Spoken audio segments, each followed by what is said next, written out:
Another trial has started in Almaty, this time against the president of Journalists in Trouble Fund, Roslana Taukina. She is accused of organizing a flash mob in the defense of imprisoned journalists Ramazan Esirgepov and Tokhnias Kuchukov. The hearing was postponed several times during the day. Roslana Taukina was informed about the exact time over the phone by court officers 3 hours before the proceeding began.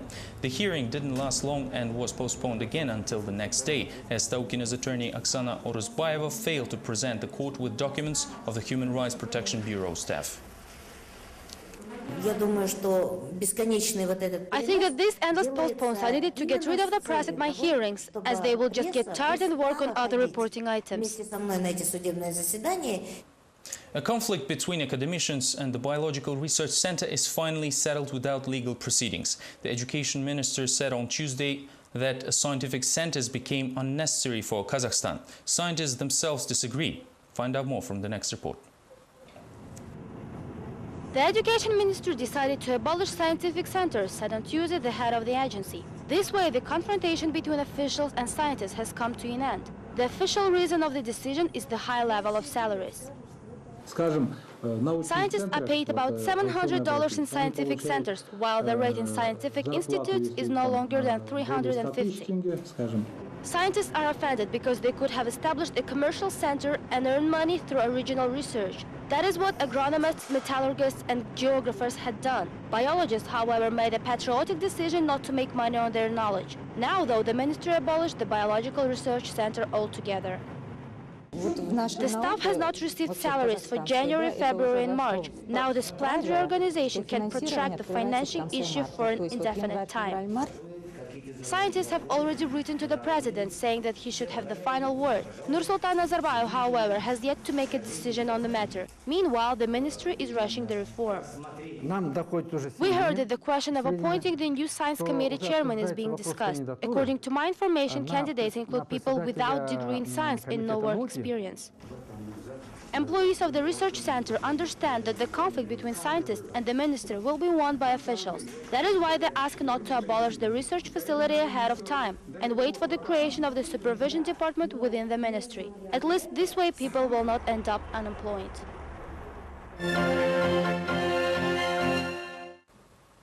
The ex-president of the Value Transit Bank will stay imprisoned for the rest of his sentence. The prosecutor's office denied considering the petition on the conditional discharge of Andrei Belyanov.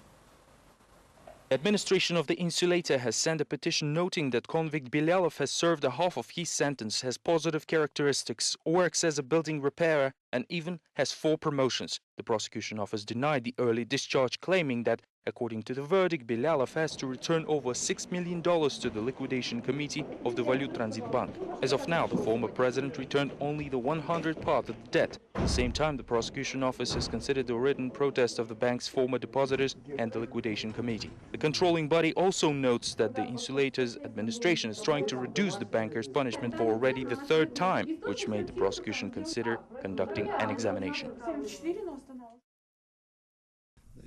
We will, of course, examine all these issues, why the materials are being systematically sent to us, so that we will further send it to the court for the early discharge decision.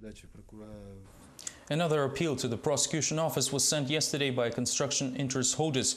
They want the officials to be more loyal towards some problematic developers and criticize the government's support.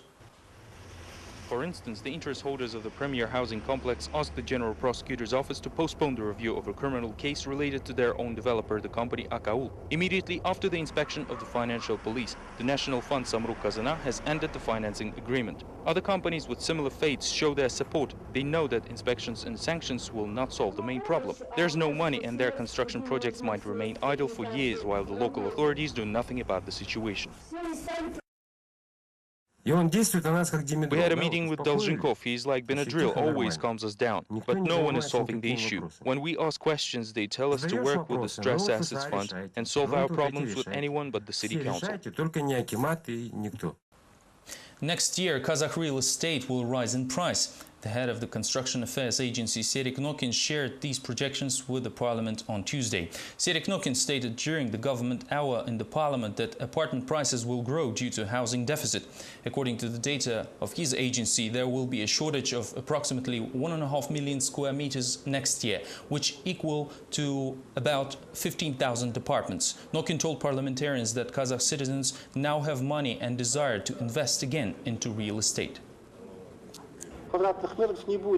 This 1.5 million deficit may result in the rise of prices. According to the data provided by Жилстройсбербанк, there are 38,000 people who can afford buying real estate in 2011. Additionally, about 15,000 of our residents will have an opportunity to buy housing by that time.